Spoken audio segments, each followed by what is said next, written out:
Сәлем достар, бүгін сіздерге еліміздің мәдени жәдігерлерінің бірі Арыстан баб кесенесі туралы айтатын боламыз. Мұндай қасиетті жердің рухы өз көзіңмен көруді, сезінуді және энергиямен алмасуды қажет етеді. Олай болса, қасиетті жердің энергиясын сіздерге жеткізуге тырысатын боламыз.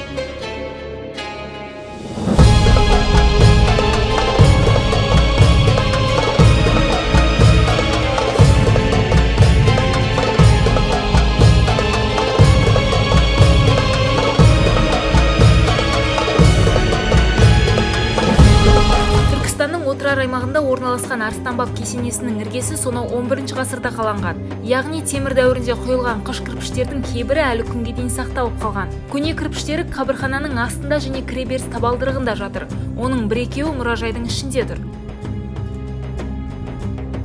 Алайда орта ғасырларға жетпей бұл ескерткіш құлап қалады да 14 ғасырдың ортасында Арыстан бабтың қабірінің үстіне әмір темір кішкене сағана соқтырады.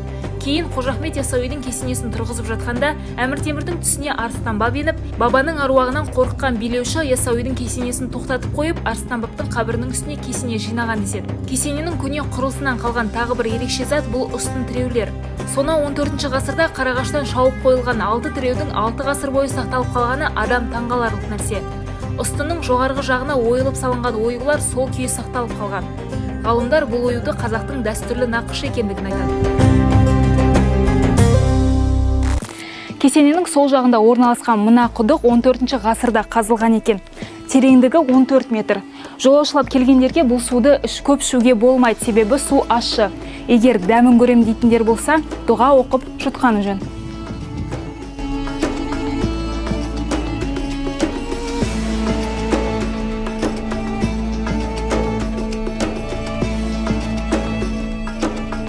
Сондай-ақ туристер кесенеден орта ғасырлық каллиграфия өнерінің керемет үлгісі ретінде сақталған қолмен жазылған көне құранды тамашалай алады. Бізде төрт объектімізді атап өттім. Арыстан баб кесенесі, Отырар қала жұрты және бізде Отырар музейінен бөлек сапар орталығы бар. Негізгі мақсаты туристерге қызмет көрсету орталығы ретінде ашылған. Бірінші қабатта бізде 3D экрандар, туристерге жалпы біздің объектілеріміз бойынша ақпарат беріледі толыққанды, қай жерде не бар, гидті қалай алуға болады, жолды қалай жетуге болады деген сияқты. Және бізде кіреберісте QR кодтар бар, яғни гид қызметін ала алмайтын мүмкіншілік болмаса, QR кодқа өзінің телефонымен тыңдап, ұялы телефонымен толыққанды ақпаратты жазбаша түрде аудио форматында ала алады.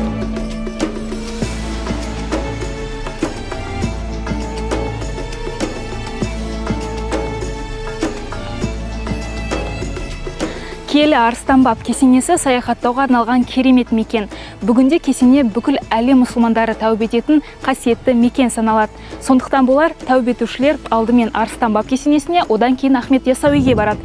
Егер Түркістанға келетін болсаңыздар, осы бағытпен жүруге кеңес береміз.